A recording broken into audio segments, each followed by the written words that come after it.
नमस्कार. आज बनवून दाखवणार आहे एकदम डायबिटीजच्या लोकांसाठी एकदम पौष्टिक असं ढोसे तुम्हाला. तर त्यासाठी लागणारं साहित्य पहा. हे आहे ज्वारी, बाजरी, नाचणी, हरभरा, मूग आणि मटकी आणि राळे हे सर्व मिक्स असं पीठ दळून आणलेलं आहे. हे घेतलेलं आहे ह्या वाटीने 2 वाटी. आणि त्याच्यामध्ये टाकायचं आहे आपल्याला एक छोटा टोमॅटो, एक छोटा कांदा चिरून बारीक, लसूण, 2-3 हिरव्या मिरच्या, जिरे, हळद आणि हे तिखट. तुम्ही जे कुठलं मिरची पावडर वगैरे वापरता ते लाल तिखट. आणि इकडे पहा पालक स्वच्छ धुवून अशी बारीक चिरून घेतली. तर पालक भाजीच्या ऐवजी तुम्ही कधी मेथीची भाजीसुद्धा टाकू शकता. कधी मेथीची भाजी, कधी कोबी. हे मीठ चवीपुरतं टाकलंय. म्हणजे सर्व प्रकारचं तुम्हाला जे टाकायचं ते टाकू शकता. कधी शापूची भाजी, कधी कोबी बारीक चिरून, किंवा काहीच भाज्या नाही आहेत तर नुसता कांदाच आहे घरात, तर नुसता एक कांदा जरी तुम्ही चिरून टाकला त्या पिठामध्ये तरीसुद्धा खूप छान. आणि शुगरच्या माणसानं हे सकाळी सकाळी आहे का भाजी भाकरी काय नाश्ता ते उपमा केला तर शुगर वाढते, पोह्याने वाढते, कुठले तळलेले पदार्थ बनवतं त्याने सुद्धा वाढते. धपाटे पण ते थापायचं, ते बनवायचे, खूप त्याचं हे असतं.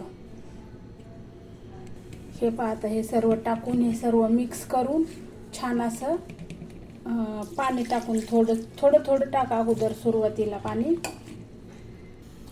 हे पहा पाणी टाकून हे अशा प्रकारे आपण बेसनची पोळी बनवतो किंवा ढोसे बनवतो का, आपण ढोसे इडली असं बनवतो ना, त्या प्रकारे असं झालं पाहिजे.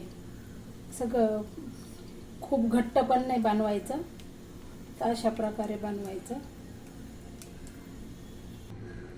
हे याच्यामध्ये खायचा सोडा वगैरे काही सुद्धा टाकायचं नाही आहे, कारण आपण सर्व कडधान्य वगैरे सालीसहित कच्चं दळून आणलेलं आहे. त्यामुळे का एकदम याला सॉफ्टपणा येतो. तर इकडे याला भिजत ठेवायचं नाही, काही नाही, डायरेक्ट आता लगेच आपलं हे झालं मिक्स करून का इकडे तवा गरम झालेला आहे, लगेच बनवायला घ्यायचं आहे. हे तवा तापलेला आहे चांगला. अगोदर चपात्या बनवून घेतल्यामुळं तो असा जास्त तेलकट झाला. तेल हे थोडंसंच टाकायचं आहे आपल्याला, एकदम थोडं, नाही तर शुगर बीपीच्या माणसाला काही उपयोग नाही परत खूप तेल टाकलं तर. 2-3 तेल थेंब टाकायचे. आणि हे अशा प्रकारे ढोसे बनवतो त्या प्रकारे हे सेम ढोश्याला जसं पीठ बनवतो ना त्याच प्रकारचं बनवायचं आहे पहा. आणि भाज्या कुठल्या सुद्धा तुम्ही टाकू शकता. आणि हे याच्यावरती 1 मिनिटासाठी झाकण ठेवायचं आहे. गॅस आता एकदम मीडियम करून ठेवायचा, नाहीतर खाली मग डागून वगैरे जाईल, शिजल्या नाही जाणार ते.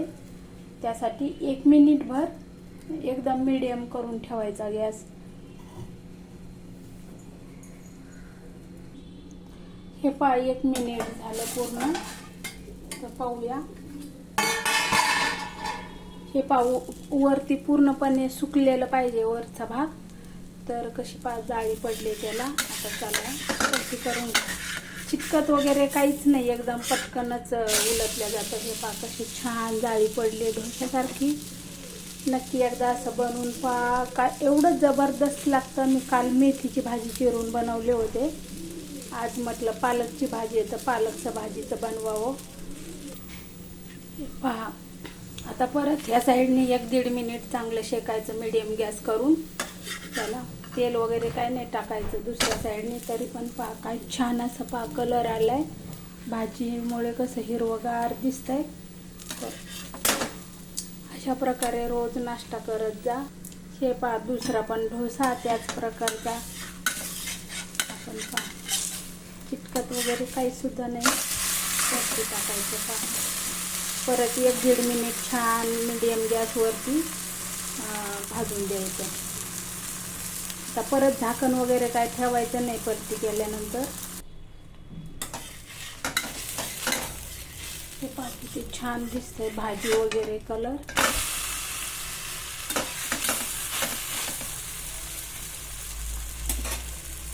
दुसऱ्या साईडनी 1-1.5 मिनिट मंद आचेवर चांगलं भाजून द्यायचं पहा. हे पहा काय जबरदस्त असे झाले आहेत आपले ढोसे, किंवा काही याला पोळ्या म्हणा, काही पण म्हणू शकता. थालीपीठ, धपाटे. हे पहा, तुम्हाला जर धपाटे याचे बनवायचे असतील तर बनवू शकता, पण त्यासाठी कपड्यावर थापायला लागतात, त्याचं पीठ पण मळायला लागतं व्यवस्थित. आणि ते एवढं सगळं कुटाने करण्यापेक्षा तुमचं 5 मिनिटामध्ये ढोसे तयार होतात बनून. आणि याच्या बरोबर दह्याबरोबर खाऊ शकता तुम्ही, लोणचा बरोबर खाऊ शकता. आणि जर तुम्हाला डॉक्टरने दही वगैरे लोणचं काहीच खायला नाही सांगितलेलं आहे तर हे खास शुगरवाल्यांसाठी एवढं छान एकदम उपयुक्त असं आहे ना हे ढोसे. तर तुमच्या नातेवाईकांना घरामध्ये कोणाला असेल तर अशा प्रकारे पीठ दळून आणून ठेवा. रोज भाकरी ते खाऊन खाऊन कंटाळा येतो. डॉक्टर लोक सांगतात हल्ली तर HB1 असं शुगर असेल, 3 महिन्याची शुगर लेवल खूपच वाढलेली असेल तर गहू, ज्वारी, तांदूळ हे सगळं बंद करायला सांगतात डॉक्टर लोक. तर अशा प्रकारे हे राळे, सगळे कडधान्य मिळून, नाचणी, सर्व प्रकारचं पीठ आणि असं ढोसे एकदा तुम्ही अशा प्रकारची व्हिडिओ कोणीच दाखवली नसेल, एवढी जबरदस्त आहे. याचं तुम्ही इडली बनवू शकता, याचा आप्पे बनवू शकता, भाकरी घरामध्ये काहीच नाही आहे तर भाकरी चटणी बरोबर तुम्ही नुसती भाकरी खाऊ शकता, एवढी छान लागते. तर अशा प्रकारे व्हिडिओ कशी वाटली नक्की सांगा. आणि तुमच्या नातेवाईकांना हे पहा, हात लावला तर लगेच तुटतंय पहा, लगेच एवढं सॉफ्ट ना जाळीदार. आपलं याचे असतात ना ढोसे तांदळाच्या पिठाचे, अगदी तसेच पहा, हाताने लगेच एका हाताने तुटतंय पहा. आणि असं दह्याबरोबर खा. ज्यांना दह्याबरोबर आवडत असेल त्यांनी. एवढं जबरदस्त झालेत ना पालकचे, प्रत्येक भाजी तुम्ही टाकून घेऊ शकता. तर प्लीज व्हिडिओ आवडल्यास शेअर करा इतरांना आणि सबस्क्राईब करायला विसरू नका. कमेंट करून नक्की सांगा.